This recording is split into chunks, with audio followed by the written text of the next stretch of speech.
આ શું છે? રાખડી. એ પાછી મૂક, પાછી મૂક. હું તારી પાસે રાખડી નથી બંધાવવાનો. એ બેવકૂફ, આ રાખડી હું તારા હાથમાં બાંધવા માટે નથી લાવી, પણ તારે ઘરે જઈને એમ બતાવવાનું છે કે તારી બહેનોએ તને રાખડી બાંધી છે. કેમ? હે ભગવાન, સમજાતું નથી કે તું બેવકૂફ બનવાની એક્ટિંગ કરી છે કે બાય ડિફોલ્ટ તને અહીંયા ફોલ્ટ છે, મેન્યુફેક્ચરિંગ ડિફેક્ટ. એટલે તું કેવા શું માંગે છે? કે હું મનબુદ્ધિ છું? હા, લે બાંધ પોતાની જાતે પોતાના હાથમાં.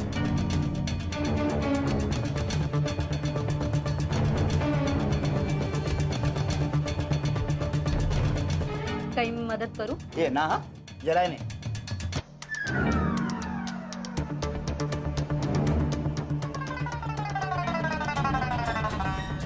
જોયું?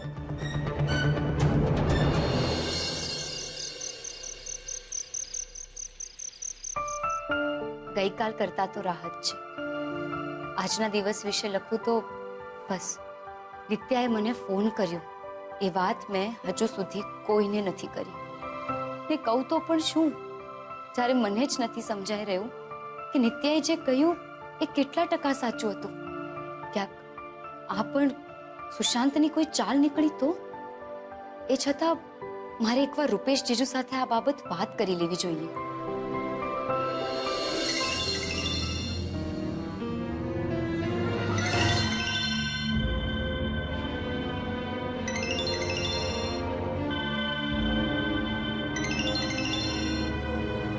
પાછો પ્રાઇવેટ નંબર, કદાચ નિત્યાનો જ હશે. હા નિત્યા, બોલ. સુશાંત ક્યાં છે? એની કઈ ખબર પડી? ઓ વાવ કિંજલ, શું વાત છે? તને મારી આટલી બધી ચિંતા થઈ રહી છે મારી પીઠ પાછળ? સુશાંત, તું?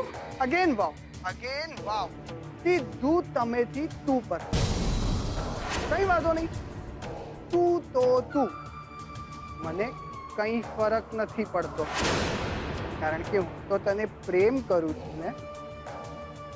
બકવાસ બંધ કર સુશાંત, નહીં તો હમણાં ને હમણાં પોલીસને ફોન કરીને કહું છું કે તારો ફોન હતો. ઓહ, પોલીસ! હું ડરી ગયો. પણ ખાલી પોલીસ? અરે આખા તાપી નગરને ખબર પડવી જોઈએ કે તારો સુશાંત પાછો આવી ગયો છે અને પ્રેમ કરવા. તારી હદમાં રે સુશાંત, પાર કરવાની જરૂર નથી. અરે રે રે રે રે, હજી હદ તો મેં ક્યાં પાર જ કરી છે. લગ્નમાંથી તો તું છટકી ગઈ, પણ એકવાર આપણી સુહાગરાત થઈ જાય ને પછી હું તને બતાવું કે હું તને કેટલો હદબાર પ્રેમ કરું છું. સમજી?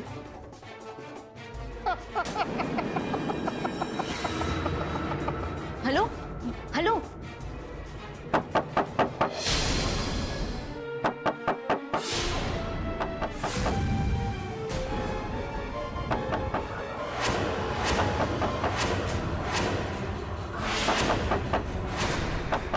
એકવાર આપણી સુહાગરાત થઈ જાય ને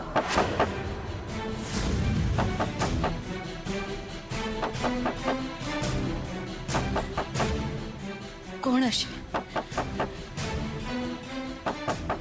સુશાંત હશે તો? હે ભગવાન, શું કરું? પપ્પાને જગાડું? ના ના, એમને ચિંતા થઈ જશે. હે ભગવાન, રૂપેશ જીજુને ફોન કરું છું. હા, એ જ સારું રહેશે. ફોન પણ નથી મારી પાસે, શું કરું? હે ભગવાન, હે ભગવાન.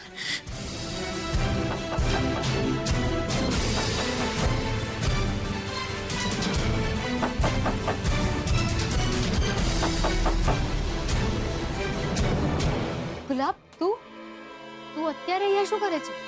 એ કિંજલ બહેન, તમને અહીંયા ખાસ સમાચાર આપવા આવ્યો છું. આજે ક્લબમાં ચોફી સાથે જે કેક પાર્ટી હતી ને, તો લોકો તો આપણી કેક ઉપર બે મોઢે તૂટી પડ્યા હતા. એક જાય કે બીજી આવવા દો. અને ઘરે પણ પેક કરાવીને લઈ જતા હતા.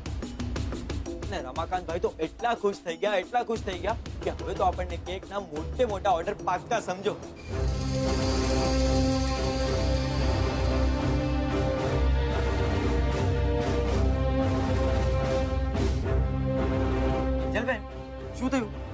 આટલા સારા સમાચાર આપ્યા તો પણ તમે કાંઈ બોલ્યા નહીં? કોઈ ટેન્શન છે? સુશાંત એને ફોન કર્યો તો. ઉતારી નહીં. ધીરે. આમાં ધીમેથી કેવી રીતે બોલું કિંજલબેન? એની એટલી હિંમત કે આટલું બધું કર્યા બાદ પણ એ તમને ફોન કરે? ક્યાં છુપાઈને બેઠો છે? બોલો કિંજલબેન, નામ ઠામ સરનામું કાંઈ આપ્યું એને? બોલો, હમણાં જઈને એના હાડકા કોકરા કરી આવું. કાયર, દગાબાજ, વિશ્વાસઘાતી, શું કહેતો શું હતો તમને? ગુલાબ, મને લાગે છે આપણે વહેલામાં વહેલી તકે ઇન્સ્પેક્ટર રાણા પાસે જવું જોઈએ. કેમ? કારણ કે સુશાંત મને ધમકી આપતો હતો. એ મને છોડશે નહીં.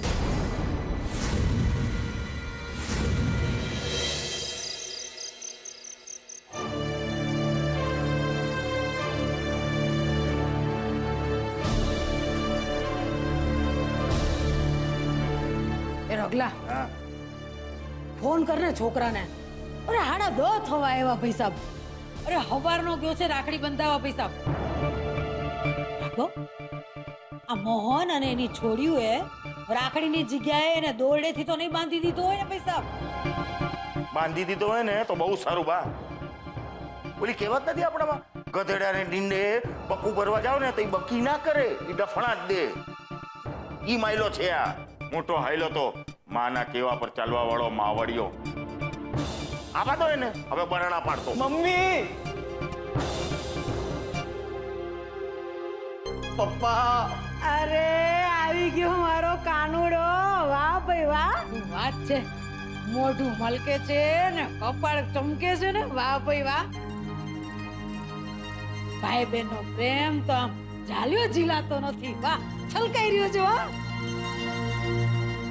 રાખડીનો કિલ્લો સર કરીને એવો લાગે છે મારો કાનુડો. સાચી વાત ને?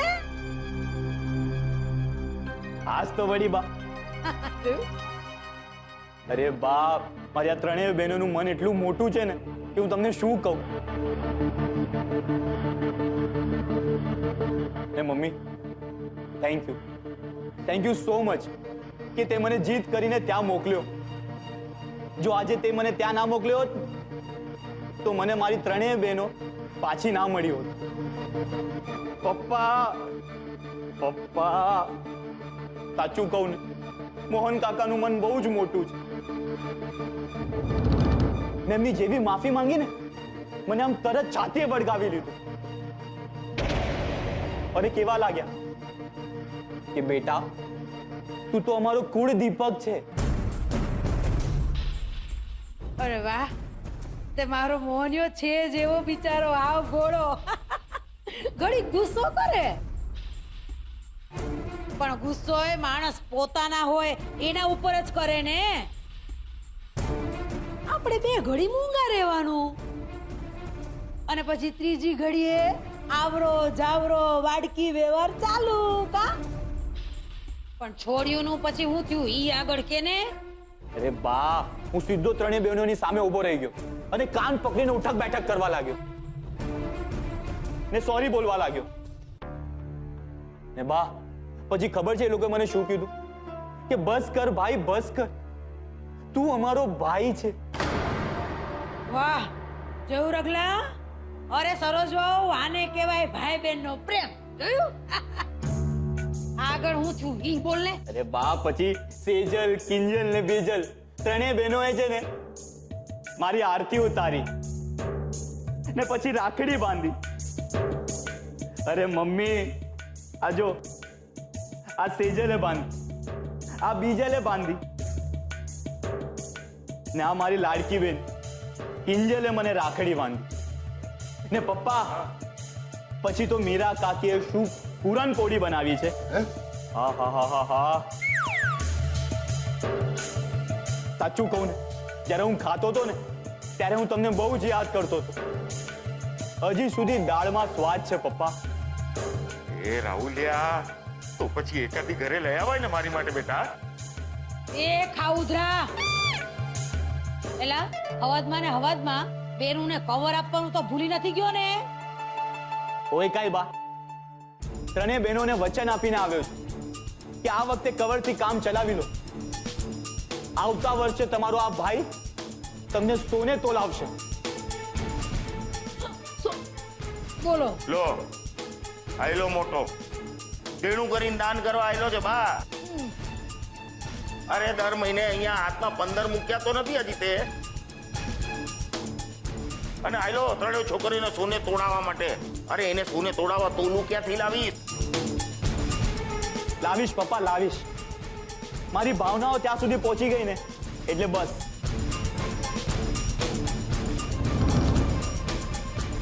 ચાલો હું સુવા જાઉં છું, મને બહુ જ ઊંઘ આવે છે.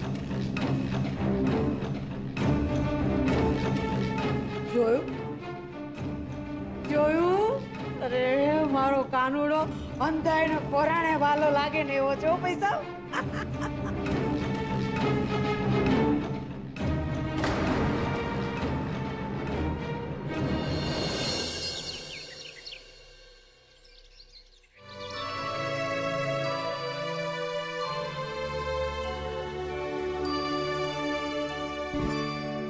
ઓહો રાજકોટ આવી ગયું? કેસ બાકી બોલ, શું હાલ છે તારા? અરે હાલ તો બહુ ખરાબ છે દોસ્ત. તું જ્યારે અહીંયા નહોતો ને ત્યારે સુશાંતે આખું તાપીનગર હલાવી નાખેલું. ખબર છે? ખબર છે? કોણે કહ્યું તને? હવે કોણે કહ્યું, ક્યારે કહ્યું, એ બધી માથાકૂટ છોડ ને. તારી સાડી સાહેબા બચી ગઈ ને એટલે બસ. એ તો છે, પણ જબરદસ્ત પ્લાનિંગ કર્યો હતો હા સુશાંતે, માનવું પડે. એક પછી એક બધાને બાટલીમાં ઉતારી નાખ્યા. એકલો તું જ બચી ગયો. તો બચી જ જાઓ ને. જો કોઈ પણ સેન્સિબલ માણસ હોય ને તો એ પેલા જુએ કે બે જણા વાત કરી રહ્યા છે, એમની વાત પતવા દઈએ. આમ અચાનકથી વીંટી લઈને આવીને વચમાં કૂદી ના પડે. આઈ લવ યુ કિંજલ, મારી સાથે લગ્ન કરીશ?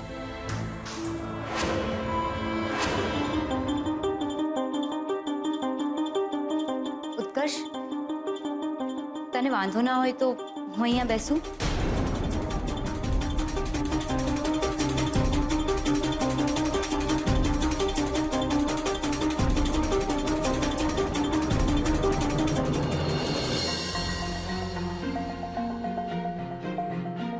ઉત્કર્ષ, તું પણ કોઈની રાહ જોઈ રહ્યો છે?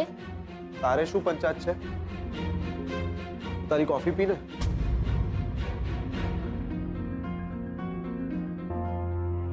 લાગે છે મારાથી બહુ જ નારાજ છે.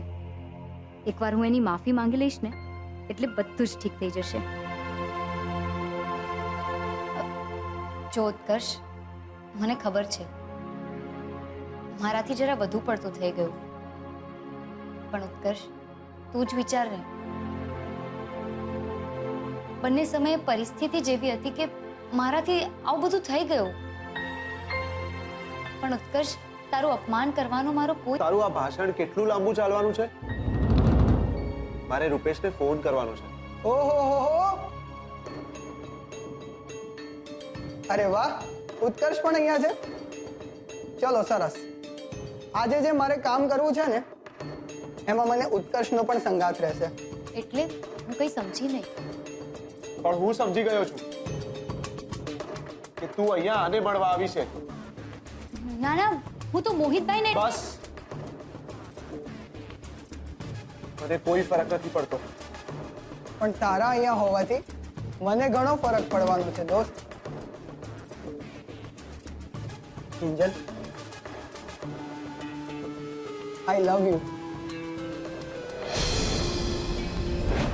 મને તો ત્યાં જ એનો ગેમ પ્લાન સમજાઈ ગયો હતો. આ દોસ્તી, પેચઅપ બધું નાટક છે. બાકી એનો અસલી આશય તો મારી અને કિંજલની દોસ્તી તોડાવવાનો હતો. તો ત્યારે જ બોલવું હતું ને તારે, પણ તે તો 2 દિવસ સુધી મારી સાથે પણ વાત નથી કરી. તો તને પણ તો ખબર પડવી જોઈએ કે આવા માણસનો ભરોસો, કે આવા માણસ સાથે દોસ્તી ના કરાય. ચલ છોડ. બાકી હાલ શું છે મિસ્ટર અમેરિકાના? સમાચાર મળ્યા કે જો ઇન્ડિયામાં જ છુપાતો ફરે છે? પોલીસ એને શોધી તો રહી છે, જોઈએ હવે. એક મિનિટ. કિંજલ. હા કિંજલ, બોલ. શું બોલું રૂપેશ જીજુ? ગઈકાલ રાતથી તમને ફોન કરવાની ટ્રાય કરી રહી છું અને હંમેશા તમારો ફોન નોટ રીચેબલ આવે છે. હા, થોડો નેટવર્કનો ઇશ્યુ ચાલે છે, પણ બોલ ને, કામ શું હતું? જીજુ, ઇન્સ્પેક્ટર રાણા પાસે જવું છે. ગઈકાલે રાત્રે સુશાંતનો ફોન હતો. કોનો? સુશાંતનો? હા, ને એની પહેલા નિત્યાનો. ઓ નો, મને આ બધું બરાબર નથી લાગી રહ્યું. કિંજલ, તું મને આખી વાત કર કે આ બધું ચક્કર ક્યારથી ચાલુ થયું છે? ગઈકાલ રાતથી જ. પહેલા તો મને પ્રાઇવેટ નંબરથી મિસ કોલ્સ આવવાના શરૂ થઈ ગયા. બીજી વાર કોણ છે જે મને આમ વારંવાર પ્રાઇવેટ નંબર? અને પછી હું જ્યારે દુકાને હતી ત્યારે મને નિત્યાનો ફોન આવ્યો, એ પણ પ્રાઇવેટ નંબરથી. કોણ બોલે છે? હું નિત્યા બોલું છું. અને ફરી જ્યારે ઘરે હતી ત્યારે પાછો ફોન આવ્યો. પહેલા તો મને થયું નિત્યાનો હશે, પણ નીકળ્યો પેલો સુશાંત. અને મારી આટલી બધી ચિંતા થઈ રહી છે. સુશાંત, તું? કિંજલ, તું ચિંતા નહીં કરતી અને હમણાં તારા ઘરની બહાર એકલી ક્યાંય નહીં નીકળતી, ઓકે? બની શકે કે સુશાંત ત્યાં આસપાસ જ હોય, તારી પર નજર રાખીને બેઠો હોય.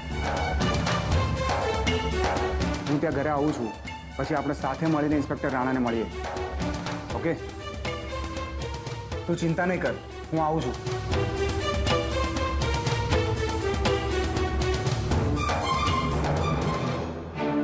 સુશાંતનો ફોન હતો. ઇન્સ્પેક્ટર રાણા પાસે જવાનું છે. તારે આવું છે? ઠીક છે.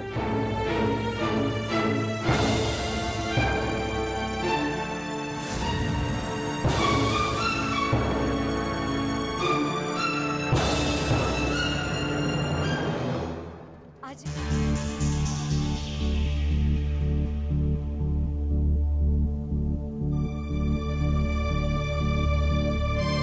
મારે તારી સાથે વાત કરવી છે. મારે હમણાં કામ છે, હું પછી વાત કરું. Mummy please. મને ખબર પડી ગઈ છે કે તું જાણી ગઈ હતી કે હું રાખડી બાબત ખોટું બોલી રહ્યો છું. તારા કહેવાથી હું ત્યાં ગયો હતો. એ લોકોની માફી પણ માંગી મમ્મી, પણ એ લોકોએ મને રાખડી બાંધવાની ના પાડી હતી. મારી સામે ઓલા ગુલાબને રાખડી બાંધી. મારો હક ઓલા ફરતુસ નોકરને આપી દીધો મમ્મી.